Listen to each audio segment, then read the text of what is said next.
আল্লাহ তাআলা বলেন, হে নবী আপনি বলে দিন, قل إن صلاتي ونسكي ومحياي ومماتي لله رب العالمين, যে আমার নামাজ, আমার সালাত, আমার রোজা, আমার সিয়াম, আমার যাকাত, ওয়া নুসুকি এবং আমার কুরবানি, ওয়া মাহইয়ায়া আমার জীবন এবং আমার মরণ সবকিছু একজনের হাতে, তিনি কে? আল্লাহ। লিল্লাহি রাব্বিল আলামিন।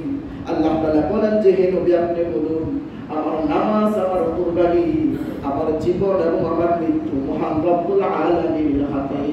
আল্লাহ তাআলা বলেন, আমি হযরত ইব্রাহিম আলাইহিস সালাতু ওয়াস সালামকে অনেকগুলো বিপদ আপদের মাধ্যমে পরীক্ষা করেছিলাম, কিন্তু হযরত ইব্রাহিম আলাইহিস সালাতু ওয়াস সালাম তার সমস্ত পরীক্ষার মধ্যে কৃতকার্য হয়েছে।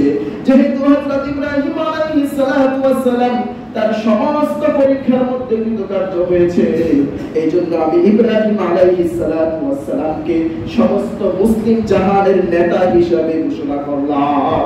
সুবহানাল্লাহ। শুধু কি নেতা? এরপর আল্লাহ বলছেন, মিল্লাতা আবিকুম ইব্রাহিম ওয়া সাম্মাকুমুল মুসলিমিন। আজকে আমরা যে ইসলাম ধর্ম, যেটাকে আমরা ইসলাম ধর্ম হিসেবে নামকরণ করা হয়েছে, মুসলিম হিসেবে নামকরণ করা হয়েছে, আল্লাহ তাআলা বলেন যে এই ধর্মের নাম রেখেছে হযরত ইব্রাহিম আলাইহিস সালাতু ওয়াস সালাম। সুতরাং তোমাদের মুসলিম জাহানের পিতা হলো হযরত ইব্রাহিম আলাইহিস সালাতু ওয়াস সালাম। বলে মুসলিম জাহানের পিতাকে, পুরো মুসলিম জাতির পিতাকে আল্লাহ তাআলা সরাসরি বলছেন। কার কথা? এটা আমাদের বানানো কথা। আমরা যেরকম জাতির পিতা বানিয়ে ফেলি এরকম বিষয়টা। মুসলিম জাতির পিতাকে হযরত ইব্রাহিম, আল্লাহ তাআলা বলছেন মিল্লাতা আবিকুম ইব্রাহিম, যেটা তোমাদের পিতা ইব্রাহিমের ধর্ম, হুয়া সাম্মাকুমুল মুসলিমিন, তিনি তোমাদের নাম রেখেছে মুসলিম।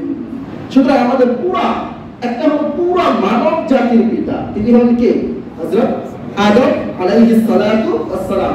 আরেকজন হলেন মুসলিম জাতির পিতা, তিনি কে? হযরত ইব্রাহিম আলাইহিস সালাতু ওয়াস সালাম, যাকে আল্লাহ তাআলা সরাসরি বলে দিয়েছেন। এছাড়া কি অন্য কাউকে পিতা বানানো যাবে? বানানো যাবে, নিজের জন্মদাতা পিতা, কিন্তু অন্য কাউকে ওই যে নেতা বাবা, দয়াল বাবা আছে না বিভিন্ন পীর, যে এরকম কোন পীরকে বাবা বানানো যাবে? আর কাউকে বাবা বানানো যাবে না। যত পীর হোক না কেন, কোন পীর কিনা আমার বাবা না। কোন পীরকে যদি আমি বাবা হিসেবে সাব্যস্ত করি, তাহলে যেন আমি আমার জন্মদাতা বাবার সাথে বেঈমানি করলাম। কি করলাম? আমি আমার জন্মদাতা বাবার সাথে বেঈমানি করলাম। কারণ আমার বাবা যিনি জন্ম দিয়েছেন তিনি আমার বাবা, আর যাকে আল্লাহ তাআলা নির্ধারণ করে দিয়েছেন এর বাহিরে কেউ আমার বাবা হতে পারবে না। সুতরাং ল্যাংটা বাবা, দয়াল বাবা, এরকম যত বাবা আছে এগুলো সব হলো বন্ধ বাবা। ইসলাম এগুলোকে সাপোর্ট করে না। যদি কেউ এদের দরবারে গিয়ে কোনো কিছু চায়, ও যে বলে না কেউ ফিরে না খালি হাতে, বাবারে তোর দরবারেতে, এগুলো সরাসরি শিরকি কথা। কি কথা? কেউ যদি এগুলো বলে তার ঈমান চলে যাবে, তাকে আবার কালিমা পড়ে ঈমান এনে মুসলমান হতে হবে। যদি ওই অবস্থায় সে মারা যায়, তাহলে তাকে মুশরিকদের সাথে হাসর নাসর করা হবে। তো নাউজুবিল্লাহ। এই জন্য কার কাছে চাইতে হবে? একজনের কাছে চাইতে হবে, তিনি কে? আল্লাহ। কোন পীরের কাছে চাওয়া যাবে? কোন মাজারে গিয়ে চাওয়া যাবে? কারো সামনে মাথা নত করা যাবে? এই মাথা একজনের সামনে নত হবে, তিনি কে? আল্লাহ। এই জন্য আল্লাহ তাআলা বলেন, আমি ইব্রাহিম আলাইহিস সালাতু ওয়াস সালামকে অনেক পরীক্ষা দিয়েছি, সমস্ত পরীক্ষার মধ্যে হযরত ইব্রাহিম আলাইহিস সালাতু ওয়াস সালাম কৃতকার্য হয়েছে। তিনি কোনো বাতিলের সামনে মাথা নত করেননি। নমরুদ যখন ক্ষমতাসীন, তার দরবারে সমস্ত গণকে ডাকা হলো। সমস্ত গণকে এসে বলল যে তোমার কাছে এমন একজন ব্যক্তি আসবে, আল্লাহ তাআলার পক্ষ থেকে একজন ব্যক্তি দুনিয়াতে আসবে, যিনি আসার পরে তোমার রাজত্ব চলে যাবে তার হাতে, তোমার সমস্ত ক্ষমতা চলে যাবে তার হাতে। হযরত ইব্রাহিম আলাইহিস সালাতু ওয়াস সালামের কথা বললেন। নমরুদ সিদ্ধান্ত নিল যে এই ব্যক্তি কখন দুনিয়ার মধ্যে আসবে। নমরুদকে জনকরা বলল যে এই 3 দিনের মধ্যে ইব্রাহিম আলাইহিস সালাতু ওয়াস সালাম মায়ের গর্ভে আসবে। নমরুদ ঘোষণা করল, সমস্ত মানুষকে দায়িত্ব দিল যে এই 3 দিন যেন কোনো মানুষ কোনো স্বামী স্ত্রী একসাথে মিলন করতে না পারে। এমত অবস্থায় আল্লাহ তাআলা চাইলেন যে হে নমরুদ, তোমার ক্ষমতা আছে, তুমি মানুষকে হত্যা করতে পারো, এই ক্ষমতা তোমার আছে। মানুষকে দুনিয়াতে আনার ক্ষমতা তোমার নাই, সুতরাং তুমি যে ইব্রাহিমকে হত্যা করার জন্য ঘুরতেছো, আমি সেই ইব্রাহিমকে তোমার যে বিশেষ পিএস ছিল ওই পিএস এর ঘরের মধ্যে আমি দিয়ে দিলাম। সুবহানাল্লাহ। যে ইব্রাহিম আলাইহিস সালাতু ওয়াস সালামের বিশেষ পিএস মানে বিশেষ খাদেম, বিশেষ সেক্রেটারি যে ইব্রাহিম নমরুদের যে বিশেষ দায়িত্বশীল, তার ঘরের মধ্যেই আজর তার ঘরের মধ্যে কি করলেন? হযরত ইব্রাহিম আলাইহিস সালাতু ওয়াস সালামকে আল্লাহ তাআলা দিয়ে দিলেন। এরপর যখন হযরত ইব্রাহিম আলাইহিস সালাতু ওয়াস সালাম মায়ের গর্ভে চলে আসলো, নমরুদ জিজ্ঞাসা করলো যে হযরত ইব্রাহিম আলাইহিস সালাতু ওয়াস সালাম কি মায়ের গর্ভে চলে এসেছে কিনা? গণকরা বলল হ্যাঁ, হযরত ইব্রাহিম তো দুনিয়ার মধ্যে মায়ের গর্ভে চলে এসেছে। আর তখন নমরুদ নির্দেশ দিল, এখন থেকে যত বাচ্চা প্রসব গ্রহণ করবে সমস্ত বাচ্চাগুলোকে হত্যা করে ফেলো। কিন্তু আল্লাহ তাআলার নির্দেশ, আমি ইব্রাহিম আলাইহিস সালাতু ওয়াস সালামকে দুনিয়ার বুকে পাঠাবো এবং ইব্রাহিম আলাইহিস সালাতু ওয়াস সালাম জীবিত থাকবে। এই জন্য হযরত ইব্রাহিম আলাইহিস সালাতু ওয়াস সালামের আম্মা আজরের বিবি একটা গর্তের মধ্যে গিয়ে জায়গা গ্রহণ করলো।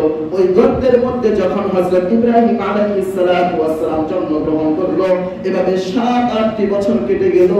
হযরত ইব্রাহিম আলাইহিস সালাতু ওয়াস সালাম বড় হয়ে গেলেন। বড় হয়ে সর্বপ্রথম তার মাকে জিজ্ঞাসা করলাম যে হে আমার আম্মা, আমাদের রবকে? তার মা বলল, আমার রব তো হলো আমার স্বামী আজর। বলল আজরের রবকে? বলল আজরের রব হলো নমরুদ। ইব্রাহিম আলাইহিস সালাতু ওয়াস সালাম বললেন নমরুদের রবকে? তখন তার মা চুপ হয়ে গেল এবং বুঝতে পারলো যে ইব্রাহিমের জন্য নমরুদ সমস্ত বাচ্চাগুলোকে হত্যা করেছে, সে আর কেউ নয়, সে তো আমার ইব্রাহিম। এবার হযরত ইব্রাহিম আলাইহিস সালাতু ওয়াস সালাম বড় হতে লাগলো, আল্লাহ তাআলার পরিচয় তালাশ করতে লাগলো যে এই আসমান ও জমিনগুলোকে কে সৃষ্টি করেছে। চন্দ্রের দিকে তাকায়, সূর্যের দিকে তাকায়, রাতের দিকে তাকায়। যখন রাত আসে রাতের দিকে তাকিয়ে দেখে, বলে হাদা রাব্বি, এই রাতটাই আমার প্রভু। যখন রাতটা চলে যায়, ফালাম্মা জান্না আলাইহিল লাইলু রাআ কাওকাবা ক্বালা হাদা রাব্বি। যখন রাত চলে গিয়ে চন্দ্র আসে, চন্দ্রকে দেখে হযরত ইব্রাহিম আলাইহিস সালাতু ওয়াস সালাম বলে এটাই হয়তো আমার প্রভু। যখন চন্দ্র চলে যায় আবার সূর্য আসে, সূর্যকে দেখে বলে এটাই আমার প্রভু। এরকম ভাবে আল্লাহ তাআলাকে তালাশ করা শুরু করে দিলেন। এক পর্যায়ে হযরত ইব্রাহিম আলাইহিস সালাতু ওয়াস সালাম বলেন যে সমস্ত জিনিস অস্তমিত হয়ে যায় সেগুলো কখনোই আমার প্রভু হতে পারে না। ইব্রাহিম আলাইহিস সালাম, ছোট্ট ইব্রাহিম তার প্রভুকে তালাশ করা শুরু করে দিলেন যে কে আমার প্রভু, কে আমাকে সৃষ্টি করলেন। রাত দেখলেন, রাতকে দেখে বলছেন এটাই হয়তো আমার প্রভু। যখন চলে গিয়েছে তখন বলল যে না, এটা আমার প্রভু হতে পারে না। আমার চন্দ্র উদিত হয়েছে, চন্দ্র দেখে বলছে হাদা রাব্বি, এটা আমার প্রভু। যখন চন্দ্র চলে গিয়েছে বলে না, এটা আমার প্রভু হতে পারে না। এরপরে সূর্য এসেছে, সূর্য দেখে বলল হাদা রাব্বি হাদা আকবার, এটা আমার প্রভু, এটা সবচেয়ে বড়। যখন সূর্য চলে গেল তখন বলল যেগুলো চলে যায় আবার আসে, এগুলো কোনো প্রভু হতে পারে না, কারণ আমার প্রভু হলো একজন যিনি চিরঞ্জীব, যিনি কখনো অস্তমিত হবে না, যিনি কখনো মৃত্যুবরণ করবে না, যিনি একবার এই পৃথিবীতে আছে, যিনি শুরু থেকে ছিল, শেষেও থাকবে, কিয়ামতেও থাকবে, কখনোই যার অস্তিত্ব বিলীন হবে না। তার রবের দিকে আমি আমার নিজেকে মুতাওয়াজ্জিহ করে দিলাম। এই জন্য হযরত ইব্রাহিম আলাইহিস সালাতু ওয়াস সালাম বললেন ইন্নী ওয়াজ্জাহতু ওয়াজহিয়া লিল্লাযী ফাতারাস সামাওয়াতি ওয়াল আরদা হানিফান ওয়া মা আনা মিনাল মুশরিকিন। হযরত ইব্রাহিম আলাইহিস সালাতু ওয়াস সালাম বললেন আমি আমার ওই প্রভুর দিকে আমি আমার চেহারাকে অভিমুখী করে দিলাম যিনি আসমান ও জমিনকে সৃষ্টি করেছে। ওয়া মা আনা মিনাল মুশরিকিন, আমি কোনো মুশরিকের অন্তর্ভুক্ত নই। আমি কি না, কোনো শিরক করিনি, কারণ আমি আমার রবকে তালাশ করছি। এই জন্য কোনো মানুষ যদি পৃথিবীতে বসবাস করে আর সে যদি কোনো মানুষের দাওয়াত না পায়, তার কাছে যদি কোরআন না পৌঁছে, কিন্তু একটা জিনিসের মাধ্যমে তার রবকে খুঁজে বের করতে হবে, সেটা কি? তার আকল, ব্রেন। যে আল্লাহ তাআলা যে আমাকে ব্রেন দিয়েছে, এই ব্রেনটা খুঁজে খুঁজে বের করতে হবে যে আমাকে এই ব্রেন কে দিল, আমাকে কে সৃষ্টি করলো, আমাকে এই দুনিয়াতে কে পাঠিয়েলো, এগুলো কিভাবে হলো। এগুলো তো মানুষ এমনি এমনি হওয়ার কথা না। এরপর যখন নমরুদরা এবং ওই এলাকার মানুষরা মূর্তি পূজা শুরু করলো। হযরত ইব্রাহিম আলাইহিস সালাতু ওয়াস সালাম বললেন যে এই সমস্ত এই মূর্তিগুলো, যে মূর্তিগুলোকে তোমরা নিজ হাতে তৈরি করো, এই মূর্তিগুলোর পূজা তোমরা কেন করো? আমার তো বুঝে আসে না এই মূর্তিগুলো তোমাদের কি উপকার করে। তখন তারা বলল যে এটা আমাদের প্রভু, এটা হলো আমাদের বৃষ্টির প্রভু, এটা হলো আমাদের খাবারের প্রভু। এরকম ভাবে বিভিন্ন মূর্তি বানিয়ে রেখেছেন। ইব্রাহিম আলাইহিস সালাতু ওয়াস সালাম বললেন, দেখো এই মূর্তিগুলোকে তোমরা পূজা করছো, এই মূর্তিগুলোর কোনো ক্ষমতা নেই। যেদিন তোমরা এই ঘর থেকে বের হয়ে যাবে, ওই দিন আমি এই মূর্তিগুলোকে ভেঙে চুরমাচুর করে দেব। হযরত ইব্রাহিম আলাইহিস সালাতু ওয়াস সালাম বলে দিলেন যে দেখো তোমরা যে মূর্তিগুলোর ইবাদত করছো, এই মূর্তিগুলোর কোনো ক্ষমতা নেই। বিড়াল যদি এসে এদের মুখের মধ্যে পেশাব করে দেয়, ওই বিড়ালকে সরানোর ক্ষমতা এদের নেই। কুকুর এসে তাদের সামনে থেকে খাবার খেয়ে ফেলছে, কিন্তু সেই কুকুরকে সরানোর ক্ষমতা এদের নেই। তাহলে কোন হিসেবে তোমরা এদের পূজা করছো, কোন হিসেবে তোমরা এদেরকে চাইছো? এরা তো নিজেরাই নিজেদের কোনো উপকার করতে পারছে না, নিজেরাই নিজেদের কোনো ক্ষতি করতে পারছে না। তখন তৎকালীন জামানায় বছরে 2টা ঈদ তাদের অনুষ্ঠান হইত, ওই অনুষ্ঠানে তারা চলে যেত। যখন অনুষ্ঠানে তখন চলে যায়, হযরত ইব্রাহিম আলাইহিস সালাতু ওয়াস সালামকে জিজ্ঞাসা করলো, হে ইব্রাহিম, তুমি কি আমাদের সাথে যাবে অনুষ্ঠানে? ইব্রাহিম বলল, আনা সাকিম, আমি অসুস্থ, আমি যেতে পারবো না, তোমরা চলে যাও। যখন ইব্রাহিম আলাইহিস সালাম থেকে গেল, কারণ তিনি আগেই বলেছিলেন যখন তোমরা এখান থেকে বের হয়ে যাবে, তখন আমি কি করব? এই মূর্তিগুলোকে ভেঙে আমি চুরমাচুর করে দিব, এই মূর্তিগুলোকে আমি রাখবো না। যখন এলাকার সমস্ত মানুষগুলো ওই ঘর থেকে বের হয়ে গেল, হযরত ইব্রাহিম আলাইহিস সালাতু ওয়াস সালাম একটা কুড়াল হাতে ওই ঘরের মধ্যে প্রবেশ করলেন। প্রবেশ করে ওই সমস্ত মূর্তিগুলোকে জিজ্ঞাসা করলেন যে হে মূর্তিরা, তোমাদের কি হলো? তোমাদের সামনে এত সুন্দর সুন্দর খাবার রাখা, তোমরা খাবার খাচ্ছ না কেন? এত সুন্দর সুন্দর অলংকার, টাকা পয়সা, স্বর্ণ মুদ্রা রাখা, এই স্বর্ণ মুদ্রাগুলো তোমরা গ্রহণ করছো না কেন? বারবার একই প্রশ্ন করছে, মূর্তিগুলো থেকে কোনো আওয়াজ আসছে না। হযরত ইব্রাহিম আলাইহিস সালাতু ওয়াস সালাম কুড়াল দিয়ে সমস্ত মূর্তিগুলোকে ভেঙে সবচেয়ে বড় যে মূর্তিটা ছিল, ওই মূর্তির গলার মধ্যে কুড়ালটা ঝুলিয়ে চলে এসেছে। সুবহানাল্লাহ। ইব্রাহিম আলাইহিস সালাতু ওয়াস সালাম মূর্তিগুলোকে ভেঙে সবচেয়ে বড় যে মূর্তিটা ছিল, ওটার গলায় কি করলেন? কুড়ালটা ঝুলিয়ে রেখে চলে এসেছে। মানুষরা আসলো, এসে দেখি কি ব্যাপার, তাদের রব, তাদের যে সমস্ত প্রভু ছিল, সবগুলো প্রভু চুরমাচুর হয়ে পড়ে আছে। কে করলো এটা? মান ফাআলা হাযা বিআলিহাতিনা, যে আমাদের প্রভুর সাথে এই আচরণ কে করলো? তখন তাদের মধ্যে একজন বলতে লাগলেন, ক্বালু সামি'না ফাতান ইয়াযকুরুহুম ইয়াকালু লাহু ইব্রাহিম। তাদের মধ্যে একজন বলল যে আমরা একজন যুবকের নাম শুনছিলাম, যে যুবকটা এখনো ভেঙে ফেলার জন্য প্রতিজ্ঞা করেছিল, সে হলো হযরত ইব্রাহিম আলাইহিস সালাতু ওয়াস সালাম। তখন সে বলে দিলেন, হযরত ইব্রাহিম আলাইহিস সালাতু ওয়াস সালামের কাছে গেল, গিয়ে বলল, হে ইব্রাহিম, তুমি কি আমাদের প্রভুর সাথে কাজ করেছো কিনা? ইব্রাহিম বলল, আমাকে জিজ্ঞাসা করছো কেন? আমি তো তোমাদের প্রভু না। তাই ফাআলাহু কাবীরুহুম হাদা ফাসআলুহু মিন কানু ইয়ানতিকুন।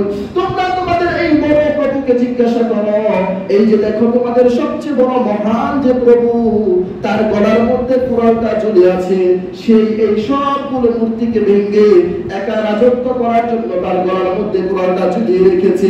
সমস্ত মানুষ বুঝতে পারলাম যে ইব্রাহিম যেটা বলছে সেটাই সত্য, এই মূর্তি তো কথা বলতে পারে না। তখন ইব্রাহিম আলাইহিস সালাতু ওয়াস সালাম বললেন, ঠিক আছে, কথা বলতে পারে না, তাহলে এমন বস্তুর ইবাদত তোমরা কিভাবে করো যে বস্তুগুলো কথাও বলতে পারে না, তোমাদের কোনো উপকার করতে পারে না? তখন নমরুদের বাহিনী চিন্তা করলো যে ইব্রাহিমের সাথে তর্কে বিতর্কে যাওয়া যাবে না, সুতরাং তোমরা কি করা যায় সেই চিন্তা করো। সকলে মিলে সিদ্ধান্ত নিল একটা আগুন প্রজ্বলিত করবে, সেই আগুনের মধ্যে ইব্রাহিম আলাইহিস সালাতু ওয়াস সালামকে নিক্ষেপ করবে। যেই সিদ্ধান্ত হয়ে গেল, হযরত ইব্রাহিম আলাইহিস সালাতু ওয়াস সালামের জন্য বিশাল বড় আগুনের ব্যবস্থা করা হলো। সমস্ত কাঠ দিয়ে সেই আগুনটাকে প্রজ্বলিত করলো। যেই আগুনের আশপাশ দিয়ে যদি কোনো পাখি উড়ে যেত, ওই পাখিটার সাথে সাথে পুড়ে ভস্ম হয়ে যেত। সকলে চিন্তা করেন, হযরত ইব্রাহিম আলাইহিস সালাতু ওয়াস সালামকে সেই আগুনের মধ্যে নিক্ষেপ করা হলো। হযরত ইব্রাহিম আলাইহিস সালাতু ওয়াস সালামকে যখন আগুনের মধ্যে নিক্ষেপ করা হলো, হযরত জিবরাইল আমিন এসে বলল, হে ইব্রাহিম, আপনি বলুন, আমি আমার পাখা দিয়ে এই আগুনটাকে নিভিয়ে দেই। হযরত আলাইহিস সালাতু ওয়াস সালাম বললেন, হে জিবরাইল, তোমাকে কি আমার আল্লাহ পাঠিয়েছে কিনা?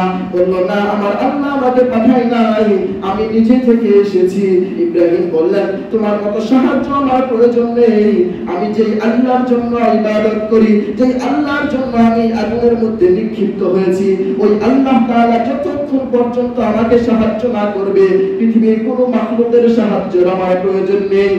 এরপর আল্লাহ তাআলার পক্ষ থেকে আয়াত নাযিল হয়ে যায়, ইয়া নারু কুনি বারদান ওয়া সালামান আলা ইব্রাহিম। যে হে আগুন, তোমার জ্বালানোর ক্ষমতা ছিল আমি আল্লাহ দিয়েছিলাম, তুমি চাইলে সারা পৃথিবীকে জ্বালিয়ে ভস্ম করে দিতে পারো, কিন্তু আমি ইব্রাহিমকে তুমি জ্বালাতে পারবে না। সুবহানাল্লাহ। আমার ইব্রাহিমের জন্য তুমি শীতল হয়ে যাও, আবার একেবারে বেশি ঠান্ডাও হয়ে যেও না, যাতে ইব্রাহিমের ঠান্ডা লেগে যায়। একদম আরামদায়ক এয়ার কন্ডিশন হয়ে যাও, যে আগুনের ধারে কাছে কেউ গেলে পুড়ে যেত। আল্লাহ তাআলার পরীক্ষায় ইব্রাহিম আলাইহিস সালাতু ওয়াস সালাম, এটা ছিল ইব্রাহিম আলাইহিস সালাতু ওয়াস সালামের সর্বপ্রথম পরীক্ষা, যেটাকে বলা হয় অগ্নি পরীক্ষা। এই অগ্নি পরীক্ষার মধ্যেও হযরত ইব্রাহিম আলাইহিস সালাতু ওয়াস সালাম কৃতকার্য হয়েছে। এরপর যে পরীক্ষা এসেছিল সেটা ছিল তার ছেলেকে কুরবানি দেওয়ার পরীক্ষা। ইনশাআল্লাহ আমরা সেই বিষয়ে আলোচনা শুনবো ইনশাআল্লাহ। আল্লাহ তাআলা আমাদের সকলকে তৌফিক দান করুন। আমিন।